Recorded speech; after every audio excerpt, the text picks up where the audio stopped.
Career planet YouTube channel पर आप सभी का स्वागत है। पिछले लेक्चर में हमने क्लास 10th के बायोलॉजी के चैप्टर्स के बारे में बात किए थे। आज उसी कड़ी को आगे बढ़ाते हुए पहला चैप्टर स्टार्ट कर रहे हैं, जिसका नाम है जैव प्रक्रम। ये जैव प्रक्रम पर पहला लेक्चर है, तो चलिए हम इसे स्टार्ट करते हैं। टर्म जैव प्रक्रम समझने से पहले हम लोग को कुछ बेसिक बातें के बारे में जानकारी ज़रूरी है, तो उसी के बारे में देखते हैं।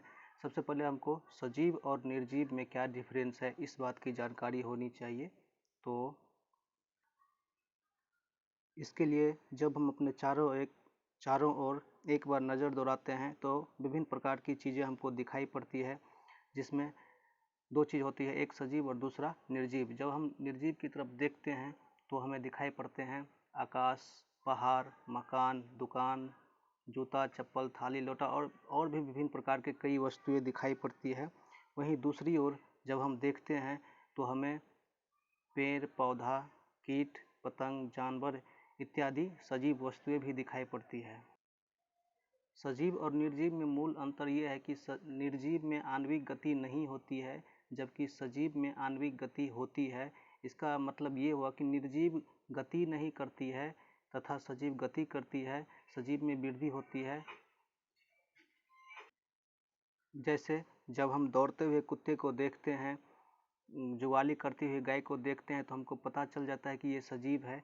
क्योंकि वो गति कर रहे हैं। लेकिन जब वही कुत्ता, गाय या मनुष्य सोया हुआ रहता है तो हम कैसे पता करते हैं कि वो सजीव है या निर्जीव है? तो हम ये जांच करते हैं कि वो सांस ले रहे हैं या नहीं। यदि सांस ले रहे हैं तो सजीव है।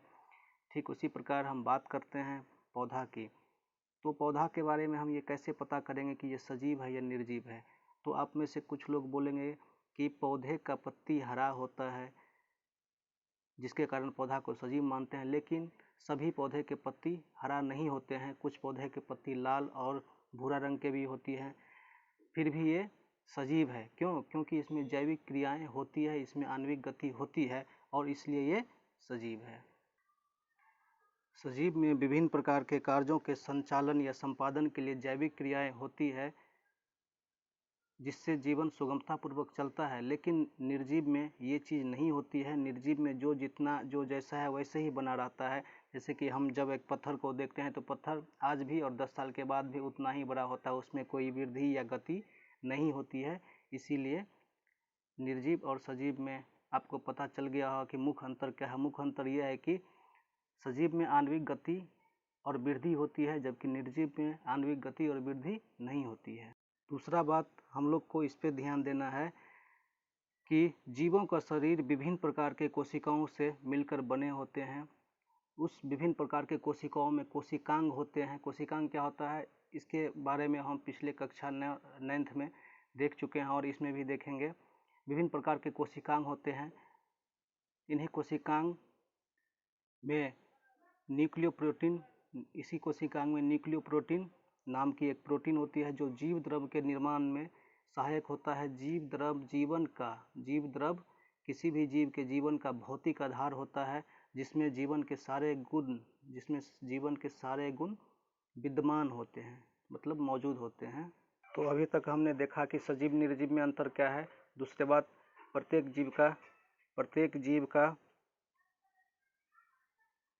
जीव द्रव भौतिक आधार होता है। इसके बाद हम लोग देखते हैं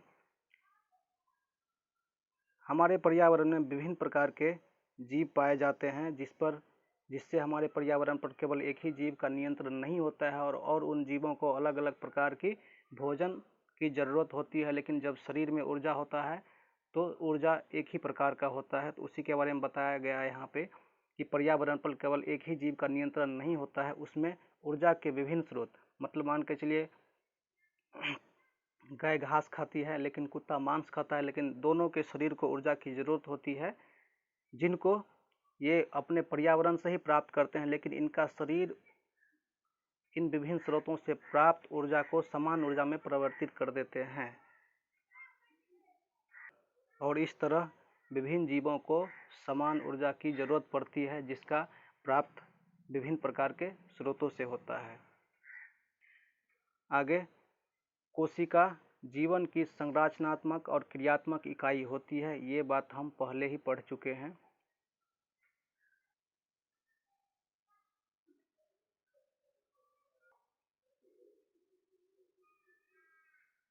कोशिका की संरचनात्मक और क्रियात्मक इकाई जीवन की संरचनात्मक और क्रियात्मक इकाई होती है। कोशिकाओं के समूह को ऊतक और ऊतकों के समूह को अंग, अंगों के समूह को अंगतंत्र और इसी अंगतंत्र के समूह से जीव के शरीर का निर्माण होता है। तो इस प्रकार हम यहाँ पे एक बात समझ में आया कि कोशिका जो है किसी भी जीव की जीवन की संरचनात्मक मतलब कि कोई विभिन्न प्रकार के अंग या ऊतक निर्माण में सहायता करती है, उसके कार्य को संपादन करती है। और इन कोशिका का जब बहुत सारी कोशिका का समूह तो उससे एक ऊतक बनता है, और जब विभिन्न प्रकार के ऊतक एक साथ मिलते हैं, उनका समूह बनता है, तो फिर उससे अंग बनते हैं। और अंगों के समूह के मिलने से विभिन्न प्रकार के अंगतंत्र विकसित हो जाते हैं, जो जीवों के शरीर का निर्माण करते हैं। अब हम बात करते हैं अपने इस चैप्टर का जो मेन टॉपिक है, उस पे जैव प्रक्रम के बारे में हम बात करते हैं। अब हम आसानी से जैव प्रक्रम को समझ सकते हैं। देखिए, बात होता है कि जब ये सारे बातें किताब में भी लिखा हुआ है और किताब में भी है, आप पढ़ सकते हैं। तो जैव प्रक्रम क्या होता है? हमारे शरीर में विभिन्न प्रकार के क्षति होती है, जैसे कि आप कहीं गिर जाते हैं तो शरीर में ऊतक टूट जाते हैं, तो टूट फूट का जो मरम्मत होता है, आपके शरीर में कोई वायरस प्रवेश करता है और आपके इम्यूनिटी सिस्टम को कमज़ोर करता है, और विभिन्न प्रकार के निर्माण कार्य में जो सहायता लेते हैं, और इस संपूर्ण प्रक्रिया को हम लोग जैव प्रक्रम कहते हैं। कुल मिला के बात यह है कि जैव प्रक्रम यही होता है कि जब आपके शरीर को कैसे सुरक्षित रखने की जो प्रक्रिया होती है, मतलब मेंटेनेंस करना, आपके शरीर को मेंटेनेंस करना, अनुरक्षण करना, आपके शरीर कैसा सुरक्षित रहेगा, किस प्रकार से चोट मोच इत्यादि से जो बचता है, उसका शरीर खुद ब खुद मरम्मत करते हैं। जैसे कि आप खाते हैं तो उससे भी ऊर्जा प्राप्त होती है और हमारे शरीर को निरंतर ऊर्जा मिलती रहती है। तो इस संपूर्ण प्रक्रिया को हम जैव प्रक्रम कहते हैं। यदि हम इसे एक लाइन में बोले तो वह सारी क्रिया जिसके द्वारा जीव अपने शरीर की रक्षा या अनुरक्षण करते हैं, उन संपूर्ण प्रक्रिया को क्या कहते हैं? जैव प्रक्रम कहते हैं। जैव प्रक्रम में हम 5 प्रकार के क्रियाओं को देखेंगे, और इस प्रकार से हमारा बायोलॉजी का ये टॉपिक बोलिए या चाहिए बायोलॉजी बोलिए, समाप्त हो जाएगा। तो जैव प्रक्रम में भोजन को अपने आहार नाल से अंदर लेने के साथ जिस प्रकार से अंतिम क्रिया के द्वारा हमारे शरीर से उत्सर्जन तक के क्रिया को हम जो है जैव प्रक्रम में शामिल करते हैं, तो उसी के बारे में देखते हैं। सबसे पहले जैव प्रक्रम का जो पहला है, सबसे पहले हम लोग पोषण के बारे में देखेंगे। जैसे कि शरीर में विभिन्न प्रकार के कार्य संचालन, शरीर की वृद्धि, टूट फूट को रोकना, मरम्मत करना, शरीर का प्रतिरक्षा करना इत्यादि, ये सारे के इन सारे कार्य के लिए हमें ऊर्जा की ज़रूरत होती है। किसकी ज़रूरत होती है? ऊर्जा की ज़रूरत होती है, जो हमें खाद्य पदार्थ से मिलता है। और इस प्रकार इस प्रक्रिया को हम पोषण कहते हैं। मतलब क्या? जब हम विभिन्न प्रकार के खाद्य पदार्थ से ऊर्जा प्राप्त करके अपने शरीर में ऊर्जा प्राप्त करते हैं, तो इसे पोषण कहते हैं। नेक्स्ट, शोषण के बारे में हम लोग क्या देखेंगे?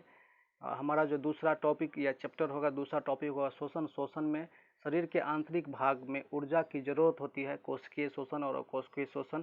शोषण से पूरे शरीर में ऑक्सीजन ग्रहण करते हैं और कार्बन डाइऑक्साइड छोड़ते हैं। तो इसी के बारे में देखेंगे कि जंतु में कैसे शोषण होता है, पौधे में कैसे होता है, और कीट पतंग में कैसे शोषण होता है। यहाँ पे हम लोग शोषण के बारे में देखेंगे। तीसरा हम लोग का टॉपिक होगा परिवहन। हमारे शरीर में जो हम खाते हैं अपने मुंह से, और ये सभी जगह चल जाता है। मतलब खाद्य पदार्थ, गैसों का आदान प्रदान और शरीर में खाद्य पदार्थ का स्थानांतरण अर्थात एक जगह से दूसरे जगह जाना, इसके बारे में हम परिवहन में देखेंगे। और परिवहन में ही देखेंगे कि एक कोशिकीय जीव में किस प्रकार से होता है और बहुकोशिकीय जीव में किस प्रकार से परिवहन होता है, तो ये बात हम यहाँ पे भी देखेंगे। एक कोशिकीय जीव में पूरा शरीर जो है वातावरण से कांटेक्ट में रहते हैं, संपर्क में रहते हैं। एक कोशिकीय जीव को विशेष अंग के लिए विशेष अंग की जरूरत नहीं होती है। वहीं बहुकोशिकीय जीव, जैसे कि हम लोग बहुकोशिकीय जीव में आते हैं, मनुष्य बहुकोशिकीय हैं। इनका शरीर वातावरण के या पर्यावरण के संपर्क में नहीं होता है। इसमें जटिल शारीरिक क्रियाएं होती है जो एक विशेष प्रकार के अंग से संपादित होती है, और परिवहन के लिए एक विशेष प्रकार की अंग की जरूरत भी होती है। पोषण, शोषण और परिवहन के बाद बात आता है उत्सर्जन का। जैविक क्रिया के समाप्ति के बाद प्रत्येक जीव के शरीर में हानिकारक अपशिष्ट पदार्थ रह जाता है जो शरीर को बहुत ही नुकसानदेह होता है। इसी के निष्कासन को हम लोग उत्सर्जन कहते हैं। तो हमारा जो चौथा टॉपिक या चौथा चैप्टर होगा उत्सर्जन, और पांचवा जो टॉपिक होगा हम जनन के बारे में देखेंगे। जनन क्या है? जनन अपने संख्या में बढ़ोतरी करना ही जनन होता है। मतलब क्या, कोई भी जीव अपने अधिक से अधिक जनसंख्या को बढ़ाना उसका जनन होता है। तो ये हम लोग 5 चैप्टर देखेंगे और इस प्रकार से हमारा बायोलॉजी ख़त्म होगा। और हमारे बुक में इसको अलग अलग बातें दिया गया है कि जैव प्रक्रम अलग है, पोषण अलग है, शोषण अलग है, लेकिन ये सारे के सारे ये हो गया आपका पोषण, शोषण और परिवहन, उत्सर्जन और जनन, ये सारे जैव प्रक्रम में ही आते हैं। तो इसको हम लोग बारी बारी से अब नेक्स्ट वीडियो में देखेंगे। तब तक के लिए धन्यवाद।